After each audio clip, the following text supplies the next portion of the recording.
The man you chosen has a Bachelor of Science from Sanford University and an FBI National Academy graduate. You want someone that's experienced. He's lived around the world and been a member of the Hoover Police Department since 1979 and moved up through the ranks to chief. You need someone that's respected. His accolades include the American Association of Chiefs of Police, the Board of Directors of the National Association of School Resource Officers. You need someone that's dedicated. Beyond titles and accolades, Nick is a man who cares deeply about people, strengthening community partnerships and dedicating his entire professional career to the city of Hoover. You need someone who's caring. He's raised money for many worthwhile charities, including the Cystic Fibrosis Foundation, initiated by Miss Susan. Raised over $190,000 for that charity. And most of all, you need a leader. You need someone that's been recognized for numerous initiatives such as the Special Response Team and the School Resource Officer Program. You need someone that's dedicated. You need someone who has devoted his entire life to improving the quality of life for you, the citizens of Hoover. Folks, I believe you made an excellent choice. I believe you made a choice that will carry this municipality. Instead of being sixth, you're moving up to fifth, fourth, and third as far as having the largest municipality. I know that you have a municipality where you want to move to and raise your family. And for some of us, it's a good place to grow too.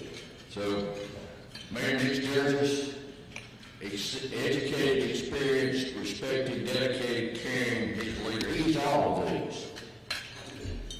And more. He's probably the best dressed man in this room. Please join me in welcoming Mayor Nick Derzis.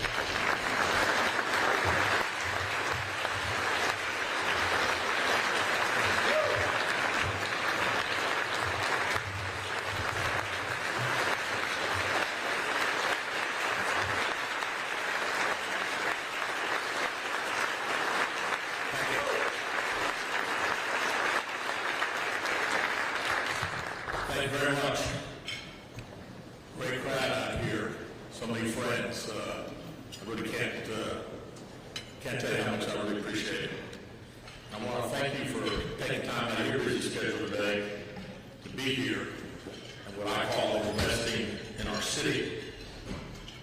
I want to start by recognizing our Chamber of Commerce for organizing today's event. It reflects the best of our partnership in what I say is one thriving community. To the Chamber Board of Directors, especially Sanjay Patel and Kim Stalling, who are on my transition team, thank you for your leadership, your commitment to Hoover business. Special thank you to Nan Baldwin, our CEO of the Chamber, does a fantastic job. I'm having a problem with mine. Here we go. Nan, thank you for your commitment. You're the CEO, do a heck of a job. Your staff, very professional. You bring the energy, the care, and thank you guys so much for organizing this event today. Also want to thank our sponsors, all of them, especially our presenting sponsors, AmFirst, Goodwoods Mill, Kay Wood, Neil Schaefer. Your investment in Hoover is meaningful, and it's certainly not taken granted by me. We're grateful for your support. When I was running for mayor, one of the commitments I made was to strengthen our chamber and interact it as a true partner, which I don't think it ever was. Because supporting the chamber at events like this is supporting our community. It supports the climate, the identity, and the strength of our business community. And I appreciate that partnership very much. and we look forward to partnering with you guys on many more events this year and the years ahead. I'd be remiss not to take a moment to recognize and thank the Hoover City Council leadership who are with us today. Please join me in acknowledging Council President Dr. Casey Middlebrooks, President Pro Tem Christy Driver, Derek Murphy, Steve McClinton, Gene Smith, Ashley Lovell, and of course, Robin Schultz.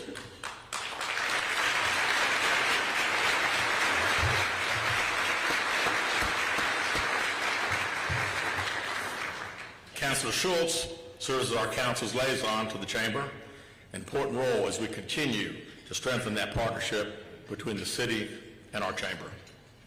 Just as I've recommitted to working with the chamber as a true partner, this administration is working hand in hand with the City Council to address the issues facing our city, to communicate challenges openly and involve them directly in developing solutions. I want to be very clear. I appreciate and I value the council. They're a critical part of the team approach. And when I say team, at the Hoover Police Department, we're a team. At City Hall now, we're a team. Hoover is stronger when the mayor and council work collaboratively, respectfully, and share focus on serving you, our citizens. Strong cities are built on strong regional relationships. Hoover benefits greatly from our partnerships with Jefferson County and Shelby County, and I recognize the leadership of Jefferson County Commission, particularly Commissioner Stevens and Mike Boland. I want to personally thank Commissioner Stevens for your kind introduction today. Thank you, Commish. And as we continue to support the City of Hoover and our initiatives, we're grateful for the support of Shelby County Commission and for the outstanding members of the Hoover legislative delegation, which includes Senator Jabbo Wagner, Senator Dan Roberts, Senator Roger Smitherman, Senator April Reaver, Senator Marika Coleman, Representatives David Faulkner, Mike Shaw, Arnold Mooney, Lee Halsey, Susan DeBose, and Jim Carnes.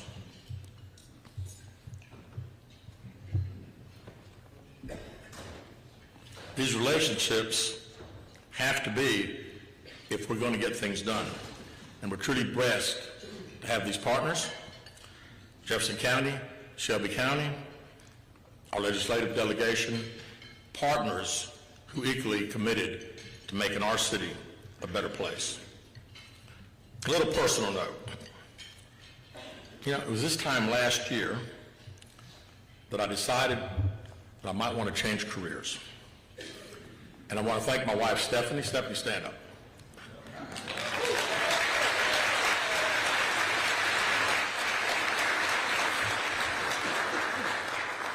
You know, after 20 years as police chief, and we start talking about running for mayor, and people start hitting on the back, say, that's a great idea, great idea.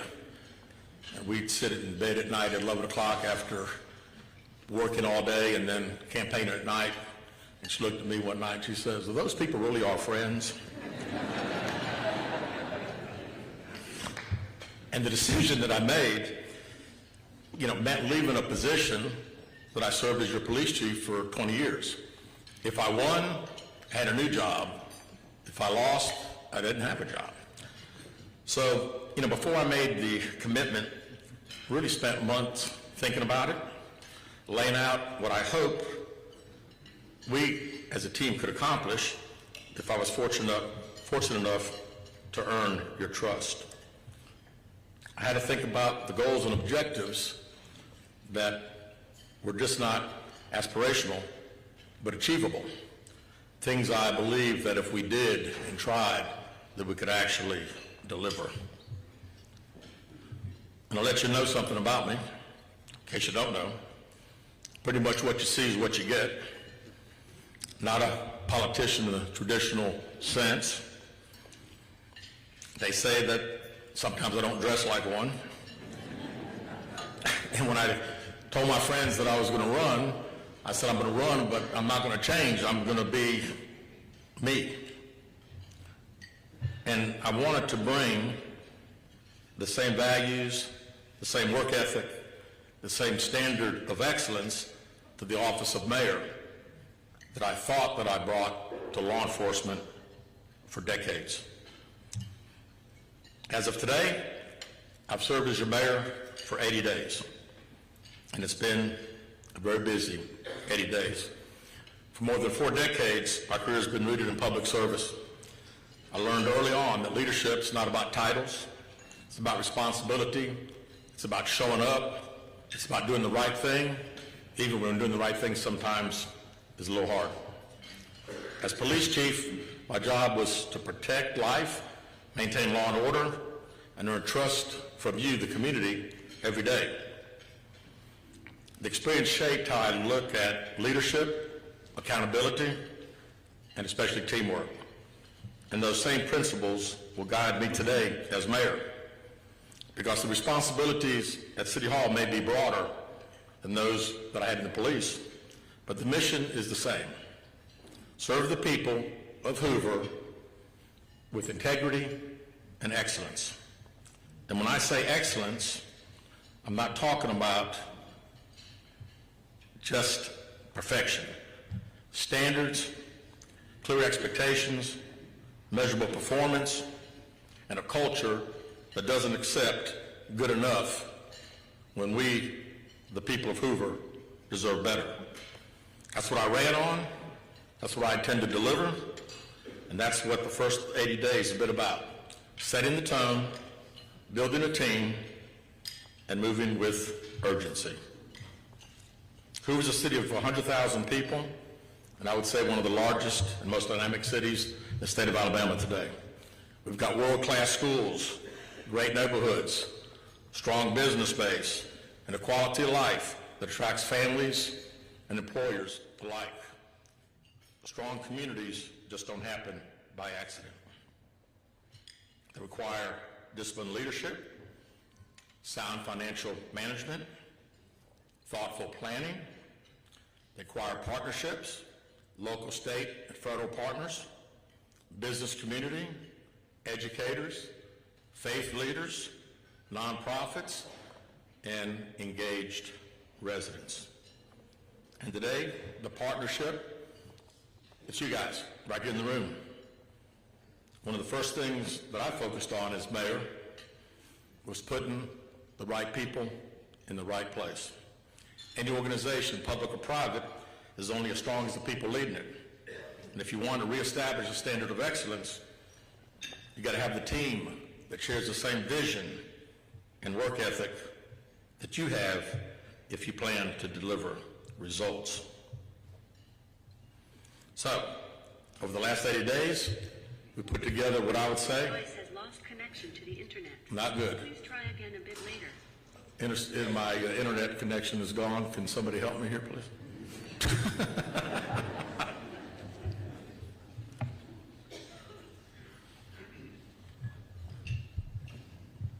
I'm going to highlight now a few key roles of our senior leadership team. We asked Ken Grimes to serve as our Economic Development Director. Ken, where are you? Okay, keep standing, Ken. With the challenges that our city faces, economic development, our success is not optional.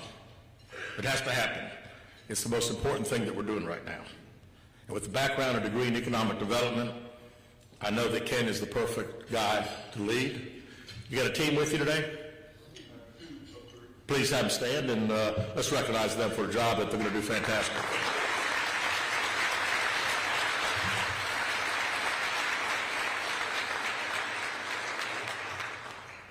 We welcome back Melinda Lopez as interim CFO. Where's Melinda?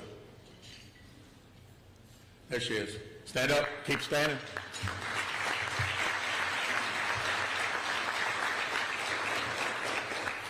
I asked Melinda to come back and rejoin the finance department and turn around several issues that have plagued the city finances in recent years, implement our best practices, and make sure that we're doing things the right way. Anybody with you, Melinda? Any of your staff? You're it? Well, we're glad that glad you're back with us. Appreciate you. We appointed Brian Munger as our city administrator. Brian?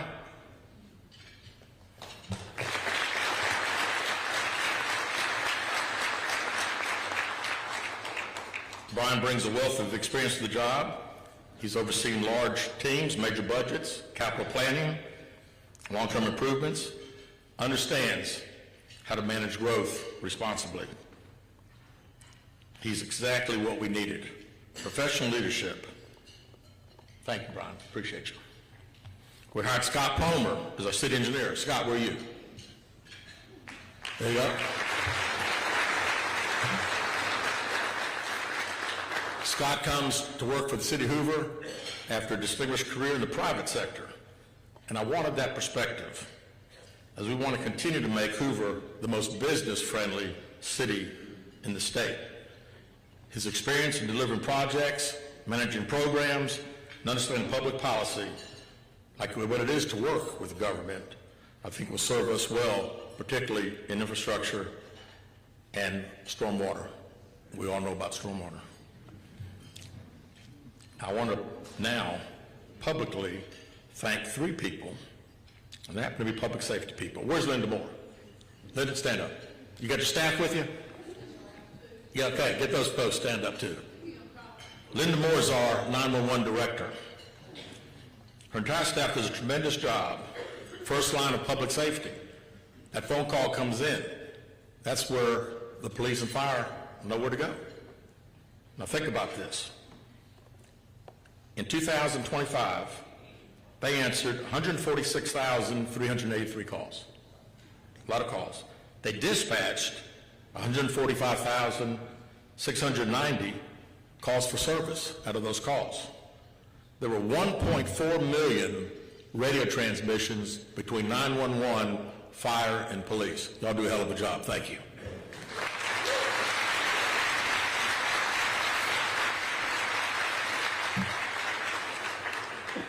Second, I'm very happy that Clay Bentley continues to serve as a fire chief. Had the privilege of working with Clay for years. He is respected not only in our community but around the state. A great leader. You got some of you guys with you? Please stand. You guys appreciate the Hoover Fire Department.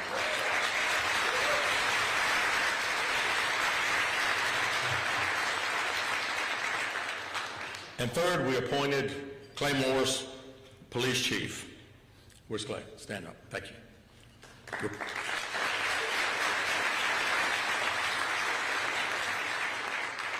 And how about the rest of the Hoover police that are in there? We've got a lot of crowd in there. Get up. Yeah.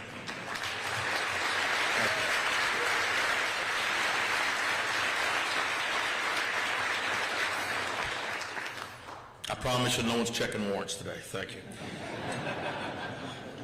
Replacing myself after 20 years was something that was kind of mind-boggling. Wanted to get the right guy. I'd known Clay. He comes from a distinguished career with the federal government. Worked for the Drug Enforcement Administration. Was all over the world. Became friends about 12 years ago when he came to be the assistant agent in charge for the state of Alabama. And I realized that he and I had a lot in common. He focuses on excellence.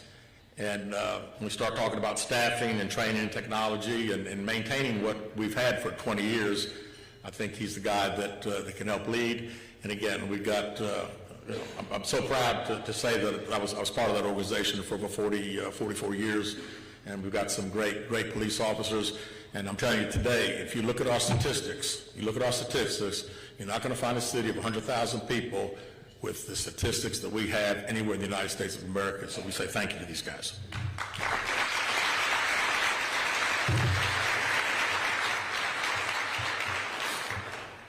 All right, now building a leadership team is one thing, but the public is measured differently. In the first 80 days, one of the first measures that we're serious about between me and the council was passing the budget. Passed the budget late December with priorities that reflect promises that we all made during the campaign. Number one, restored full public safety funding to the police and fire department, where it had been cut 10% under the previous administration. So let me just tell you guys this is the way I feel about it. Very plain, very plain. A safe city is the foundation upon which everything else is built. Economic development, neighborhood stability, and quality of life. Public safety is not an expense, it's an investment. Number two, fixing a serious fire EMS staffing issue. We fixed a serious medical transportation issue that was causing temporary closures of 2 fire stations, the Legacy and Ross Bridge. Not acceptable, not a good situation. There were times when those guys had to take transport vehicles for emergency medical calls, and when they would leave the station, that station could be closed for hours at a time. I mean, it's insane. Not acceptable. When I learned about it during the campaign, I said, if I win, it's the first thing we're going to do. And because of the council and our budget, I can assure you those closures, not quite yet, in the very near future, we're not going to have any of those problems again. And that's a life safety issue, obviously. Number 3, we corrected the front door fees. Several years ago, the city enacted fees on home builders when they built a new house. And they were told those fees would go to the Hoover school system. And guess what? They didn't. The city continued to give the same amount to the school system that they gave every year. So we will, in this budget, direct 100% of the front door fees to Hoover schools, which result in approximately $850,000 of new funding to support one of the best school systems in the state that one is nationally recognized and award-winning. Hoover schools are a major reason families move to Hoover, and businesses come also. Supporting our schools isn't just the right thing to do, it's smart for the city of Hoover.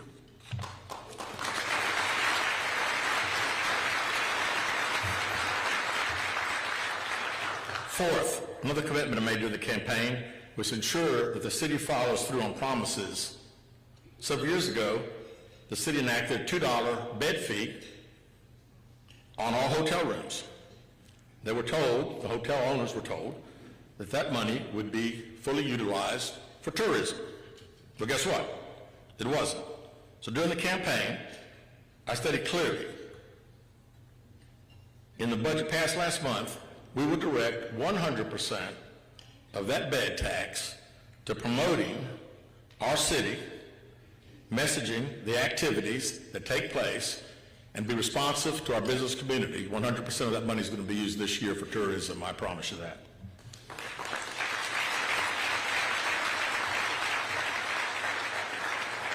Number 5, we took action on the simplified seller's use tax, SSUT. During the campaign, I clearly stated, if elected, we'd join other cities fighting for what's right. The invoices online, internet purchases, Hoover sales tax dollars are being redirected other places. Money generated here goes to cities and counties, which makes, again, no sense to me. It's been going on for years. We estimate with this formula, our city is losing at minimum, $10 million a year on this SSUT. Now imagine what we could do with $10 million with everything that we talk about when we want to do things for schools, we want to do things for our, some of the things when we talked about during the campaign, when we went to some of these youth baseball fields that need to be rejuvenized. 20 years ago we had the best athletic facilities in the area, but ours are 20 years old now. Just like anything 20 years old, you know what? Sometimes it takes a little paint, it takes a little money to achieve the level that we're used to, and unfortunately that hasn't happened. But when I talk about $10 million a year, we're hoping that this lawsuit, we know that elected officials are not going to do anything. They're put in a position they won't be able to, but we do think that maybe something will happen, hopefully, in this next year. The City Council did approve the recommendation, and we did enter that lawsuit. 6, Riverwalk. Development received a certificate of need final approval right before Christmas. I want to thank Healthcare Authority Board, and especially our chairman, Alan Paquette, for the diligence in securing the provisions group to comply with the CON requirements. We hope this will accelerate the build-out and expand health care, obviously, for our residents in the area. All right, now let's talk about business growth and economic development. Hoover's business community is one of our greatest strengths. Small businesses, entrepreneurs, major employers, corporate partners, you create jobs, you drive innovation, you invest in our future. My commitment is simple. Hoover will be open for business, will be predictable to its processes, and will be responsive to those who invest in our city. We've already seen some momentum. We're excited that Sierra Trading Post, an outdoor rec, fitness, and adventure gear retailer, be opening their first store in Alabama. They'll be going next to Trader Joe's, and it looks like that shopping center is kind of coming back a little bit. A good revitalization. On the 31 quarter, by March, you'll see the Einstein Bagels will be opening up. And then also I'm going to kind of give you all a preview of something that hasn't been announced yet. At the Village of Brock's Gap 2, being developed across the street from the successful Village of Brock's Gap along Stadium Trace.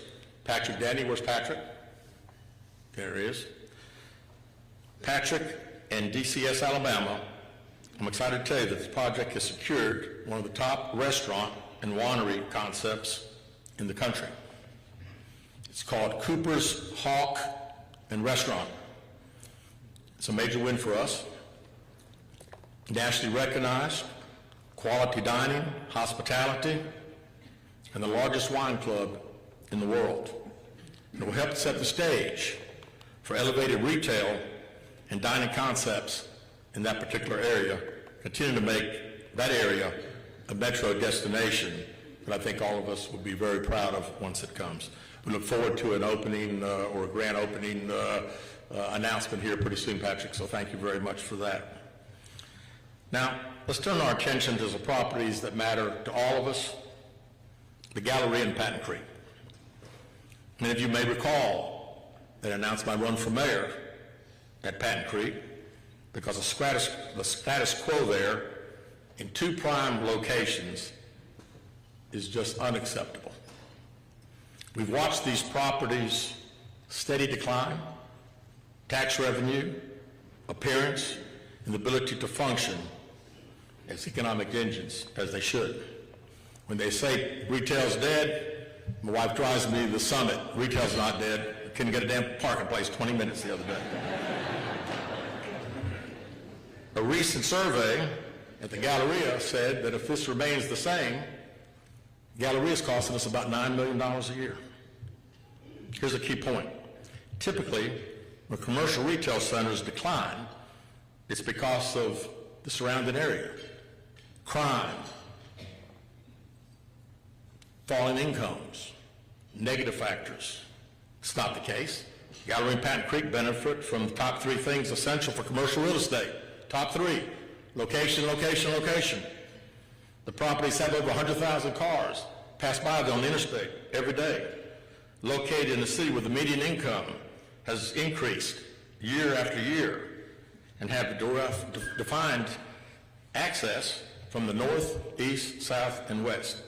There's absolutely no reason both these properties cannot be a destination retail location again on a regional scale. My vision is ambitious, but I believe the only way is to view it is the way we're going to view it. I want to restore Hoover to be a premier retail destination as we were years ago. And I want to be clear about something because misconceptions can be damaging. On one of my calls to an ownership group after I took office, the issue of public safety in that particular area was raised. And I walked through the crime statistics. The facts are irrefutable. As I said, Hoover is one of the safest communities of 100,000 people in the country. You know, sometimes just a little bit of publicity gets that negative tag on it, and we're going to do whatever we can to make sure it's not.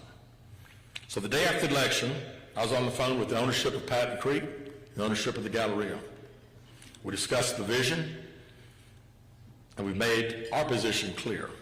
You can partner with the city to achieve what we know is possible, or be willing to sell to an ownership group that will. will not accept putting lipstick on a pig. We're talking about true reimagination. And I won't pretend that this is a simple deal. The challenges at the Galleria in Patton Creek are unique in their own right. Several owners that you have to deal with. But you know, sometimes progress can be slow from the outside, but I can tell you this. Since day one, there's not a week that goes by that either myself or a member of our team is not on the telephone with those folks and pushing them. I promise you that. Failure is not an option.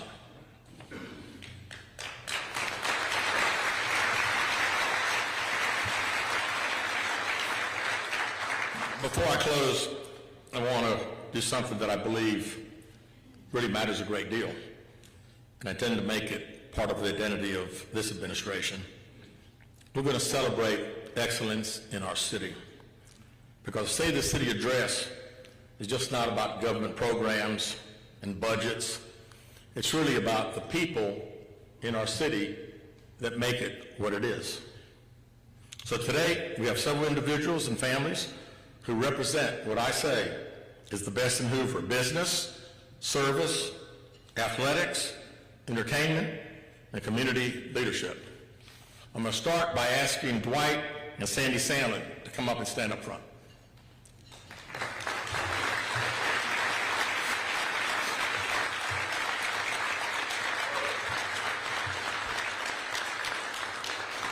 I want y'all to stand up here, please, and just don't go anywhere until I'm completely finished.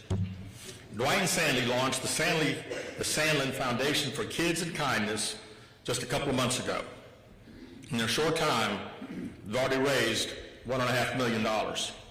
They've already distributed almost $750,000 to 10 separate Hoover charities and nonprofits that serve the needs of here right in our community. Thank you, guys.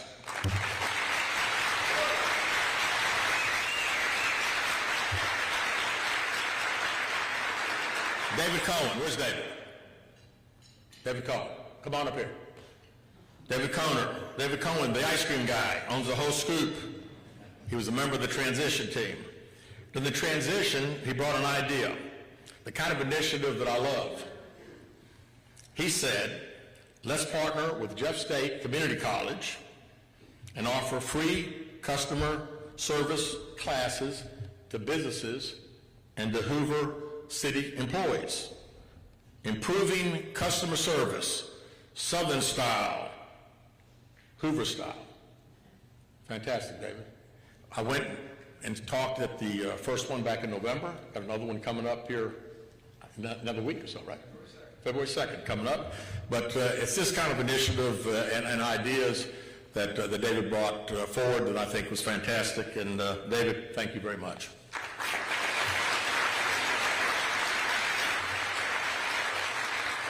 My man Miles, come on up here. Miles Morgan. If you don't know who he is, you will soon. I want to recognize a young man who's putting Hoover on the map. His talent. He's a singer, if you didn't know. Miles' grandparents are with him, Kent and Angie Byram. Appreciate you being here. One of his great uncles are here also, Ronnie and Del Byram. And Ronnie, raise your hand. Ronnie was a dispatcher for the Hoover Police Department 45 years ago when I worked my first night shift. Didn't know what the hell I was doing, but he was telling me where to go. Miles, very proud of you, my man. And listen, I don't know if they're showing any or not. I saw some photos of you, and any guy that could play down at the Floribama is my kind of guy. So the only thing I made the one mistake one time. I went to the Floribama during daylight. Do not do that. All right, Reese Gonzalez. Reese, come on up here. I want to recognize this young lady, student athlete, 8th grader, Bumpus Middle School. Her mom, Joy, raise your hand, Joy. Joy's here with her. Let me tell you what Reese did. 8th grader now, Bumpus. She won the Alabama 7A Girls Cross Country State Championship this year. She did it by upsetting a 3-time state champion that was a senior in high school, an 8th grader.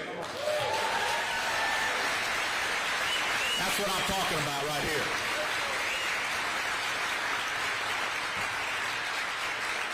How about this, guys? I'm not going to try this. 3.1 miles in a blistering time under 18 minutes. How's that? Blistering. That's discipline, that's drive, and that's the excellence that we want for the city of Hoover, I'm telling you.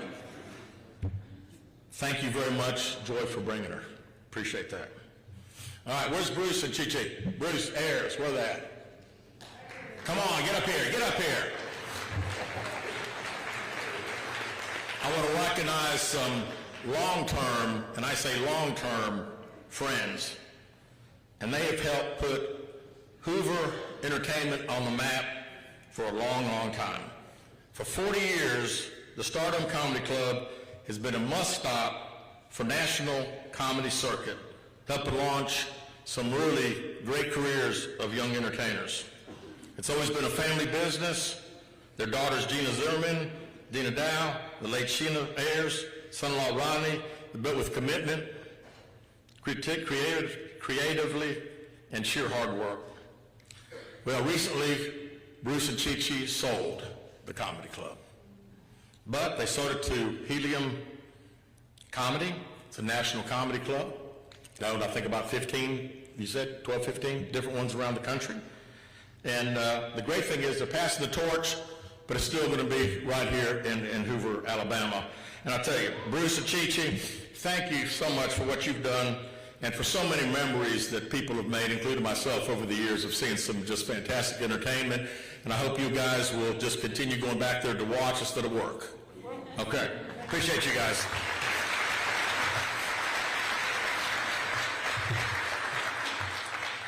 And the last person I want to recognize today is a young man by the name of Chris Richards.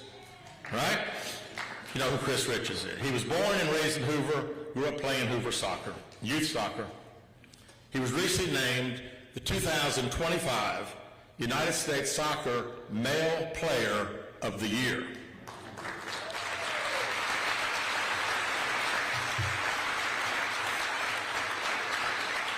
He's a member of the United States national team and currently a key player with Crystal Palace, the English Premier League, probably one of the toughest competitive soccer leagues in the world. His parents, Carrie and Ken, were planning on being with us today, and unfortunately they had a last-minute conflict, but we certainly wish Chris, what an unbelievable, think of this guy from Hoover, Alabama, growing up playing youth soccer, and is the U.S. Male Soccer Player of the Year. So I'm going to tell you one thing, Hoover, Alabama, we got some good things happening right here, and let's just say thank you to all these people.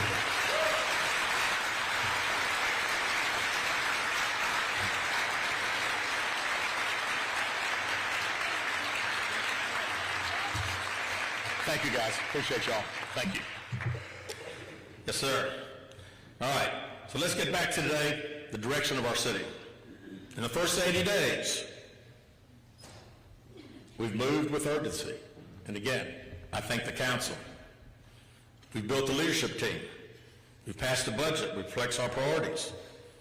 We restored public safety funding. We solved unacceptable station closings. We kept our promise to Hoover schools. We took action to fight for our revenue.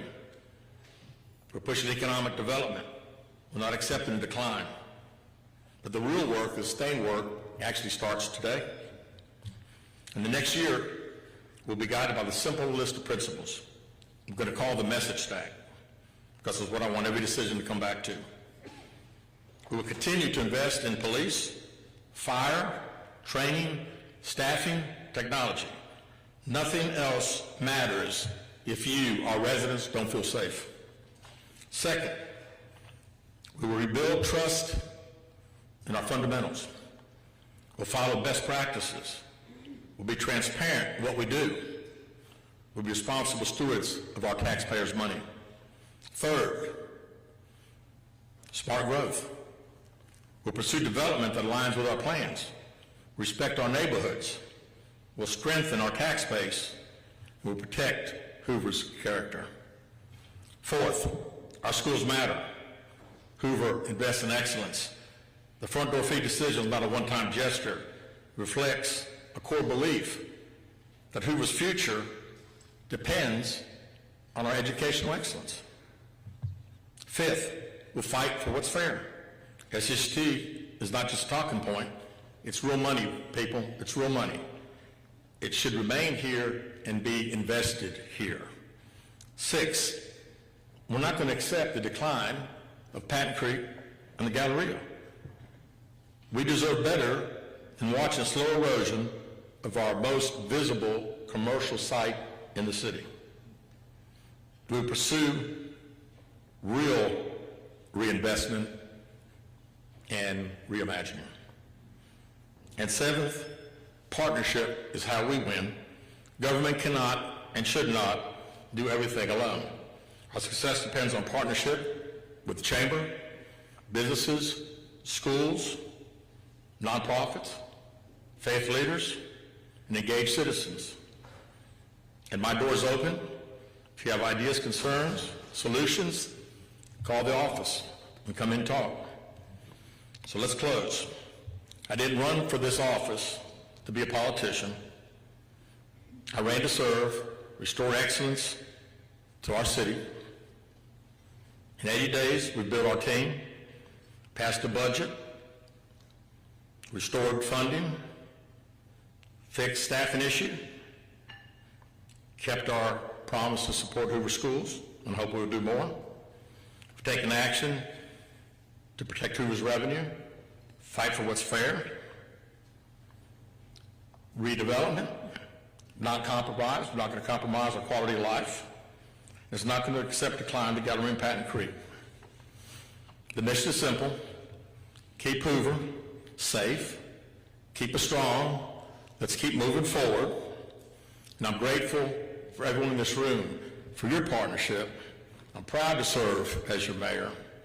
And I believe with the people in this room that Hoover's chapter is just beginning. Thank you. God bless you. God bless the city of Alabama. And God bless America. Thank you very much.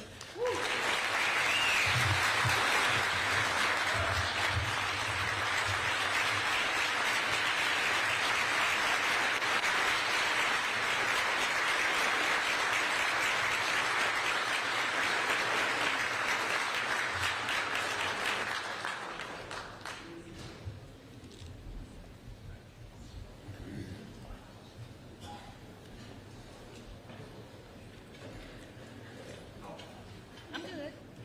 We're good. Mayor, I can say it from here, so you can sit down, because I'm sure you've been on your feet a little while, so no, thank you.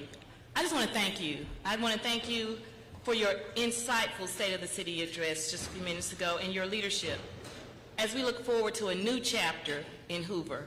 If any of you were listening to any of that, you heard the pages just flip, because now we're in a new chapter. And I thank you for that. I thank you, and we appreciate your vision. You're helping us to reimagine Hoover. For all of those of us who grew up going to the Galleria Mall and seeing how you would have to stop at the traffic light and the police would have to escort you into the mall because it was just that crowded. The streets was just that crowded. I can reimagine. I can see all of that. And I'm sure everyone in this room can see that as well. So thank you. Thank you for your vision. And thank you also for everything that you said about the business community and wanting to make sure that it becomes a business-friendly community. Thank you. Now at this time, let us turn our attention to the second portion of this luncheon, and that is our annual meeting, the Chamber annual meeting. Now to kick it off, please join me in welcoming another one of our sponsors, Neil Schaefer Engineering. And they are represented today by Mr. Lance Taylor, who leads their Alabama regional operations.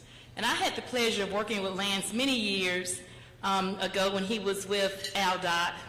And I can remember all those projects we worked on with the 280 corridor being realigned